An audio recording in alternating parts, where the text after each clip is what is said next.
Galatians 3:28 is known to be just that.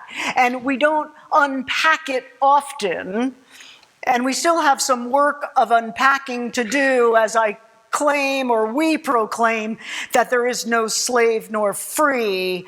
I sort of wonder about that. But for the purposes of this morning, we hear these words: there is neither Jew nor Greek. There is neither slave nor free, nor is there male and female, for you are all one in Christ Jesus. These are inspired words for the people of God. Thanks be to God. I give you this morning, Mickey McGrath. We have been experiencing their gift of music, seeing them week by week by week, and this morning we get to put a story behind the face. Who laughs with us and cries with us and sings the songs of heaven for us. Mickey?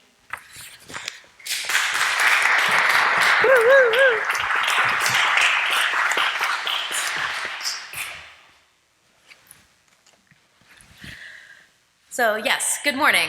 As Pastor Jana said, my name is Mickey and my pronouns are they, them. And most often, yes, I am back there, and that's honestly where I feel most at home.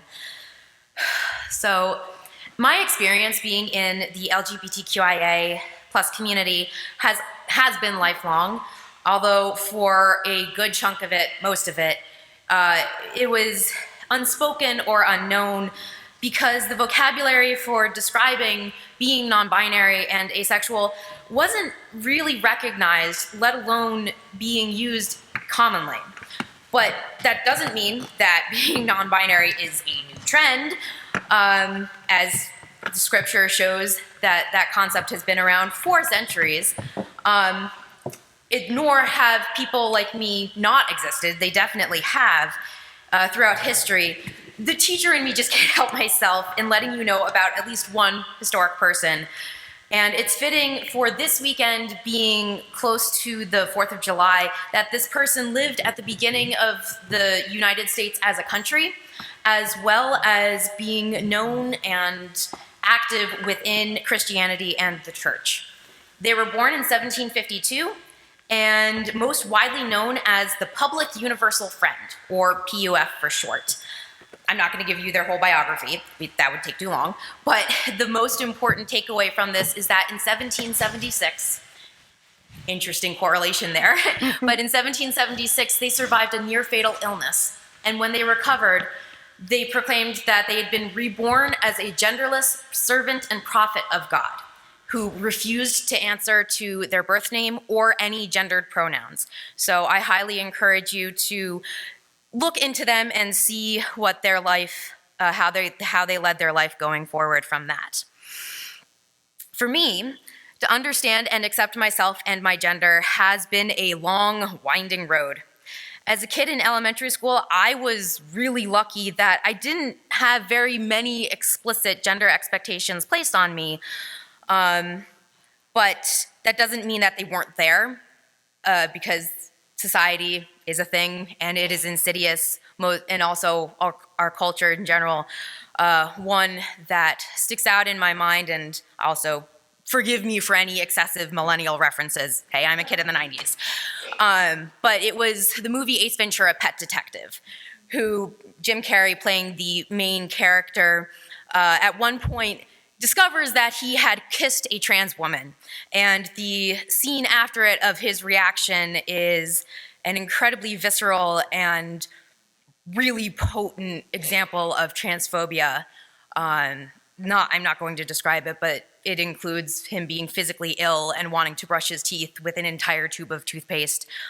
Clearly that has stuck in my mind because it was the first example of knowing or seeing that it's like, oh, people like that, people like me are a joke or played for laughs, or that we're not really accepted, and that it was not really safe to be who I truly was.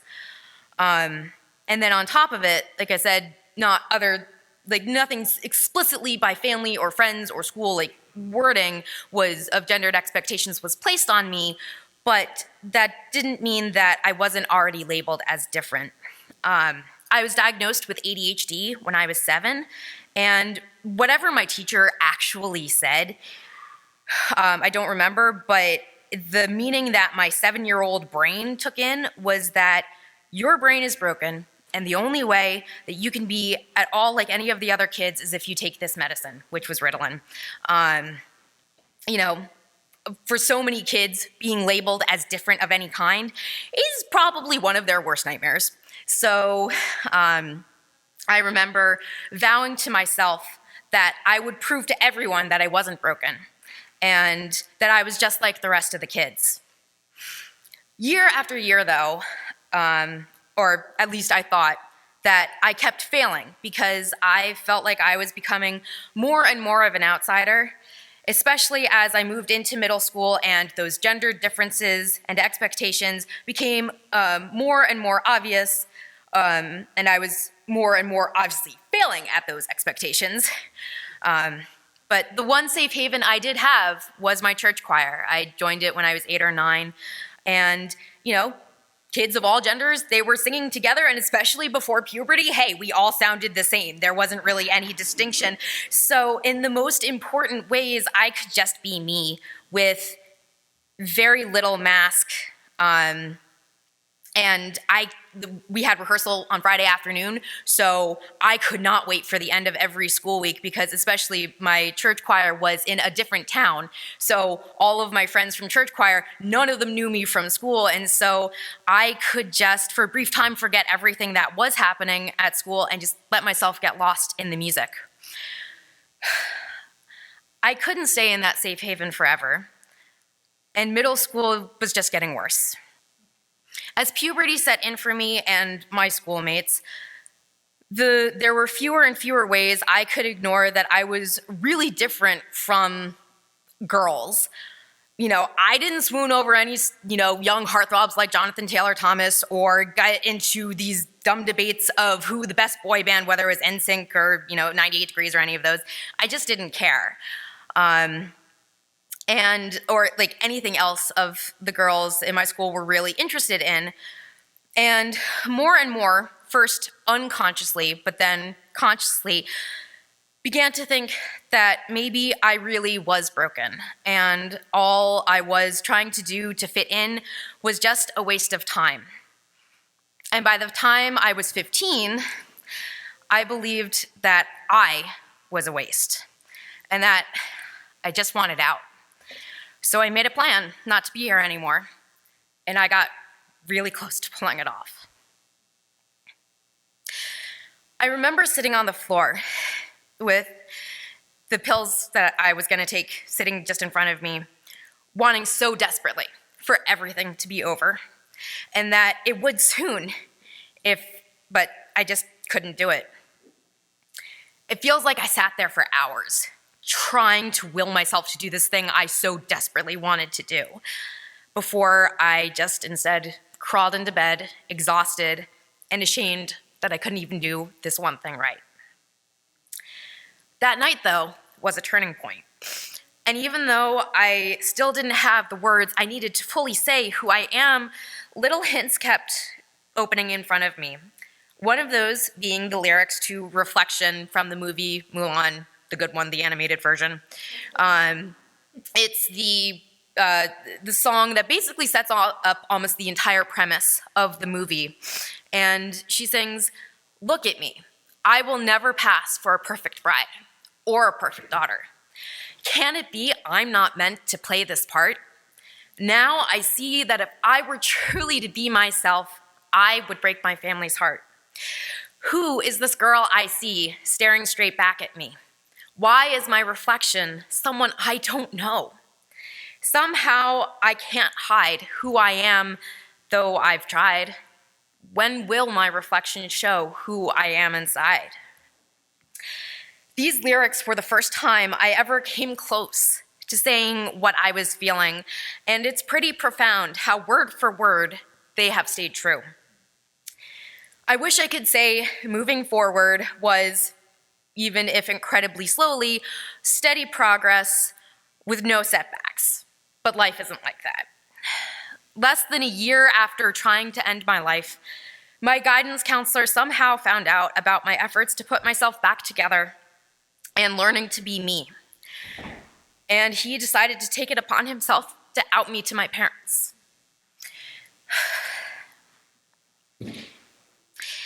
When my dad confronted me about this, he seemed so angry, and it was so intense that I thought I was getting thrown out of the house.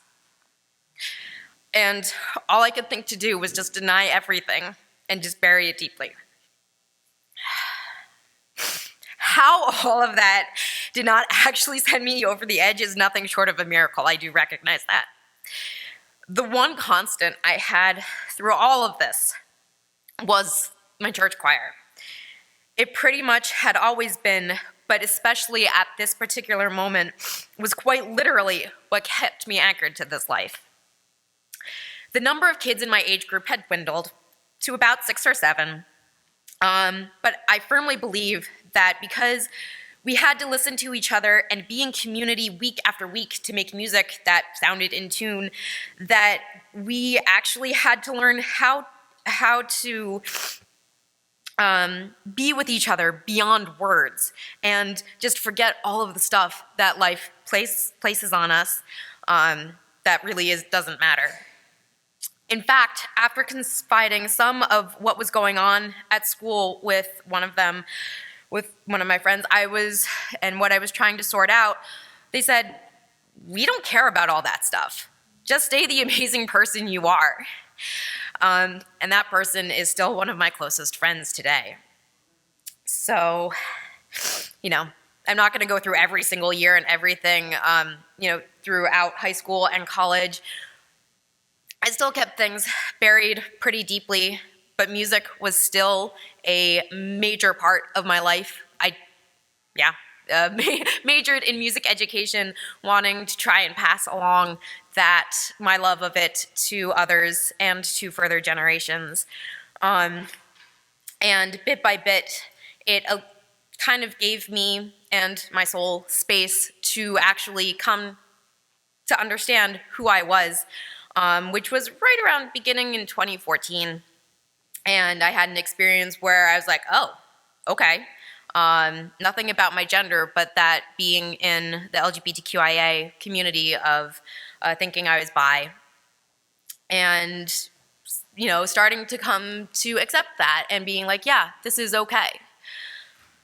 And so in the next big point was 2020, ironically, but especially in February, and our own awesome Nick Clary and his Interact Productions put out a call to those within the LGBTQIA community to write and share their stories about coming out, because he was going to weave them together for a Pride show called This Is Our Story.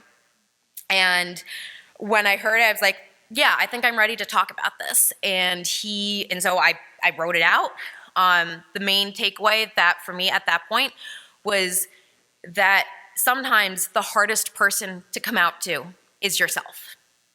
And so I sent it out, and that was early March of 2020, and I think we all know what happened 2 weeks later, right? Yeah, lockdown.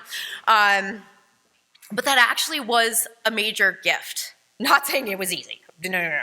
But I had time for myself, and I had time to sit and reflect. And there were also, I firmly believe that having written my story, sending it, and being willing to share it, that God was saying, is like, yeah, you're ready to know. You're ready to really recognize this. And so it was June of 2020, so Pride Month, that I came to actually hear and be like, oh, they, them. That makes so much sense. And throughout that summer, again, I had the gift of time to just sit and be with myself and figure it out without trying to have to talk about it to anyone or explain or justify or anything like that. And I was so incredibly thankful for all of that. So to end it, there isn't necessarily, not a good ending, but this is still very much an ongoing process for me. And as always, music is how I have been able to keep processing and exploring who I am and expressing who I am, not only just of being an alto or a soprano, but I can even sing tenor, and that is really cool. And then I actually remembered in between the 8:30 service when I was speaking and now a quote that I had heard in college, and it is from actually someone who is also in the LGBTQIA community, Hans Christian Andersen, and I cannot think of a better way to sum it up. Where words fail, music speaks. Thank you.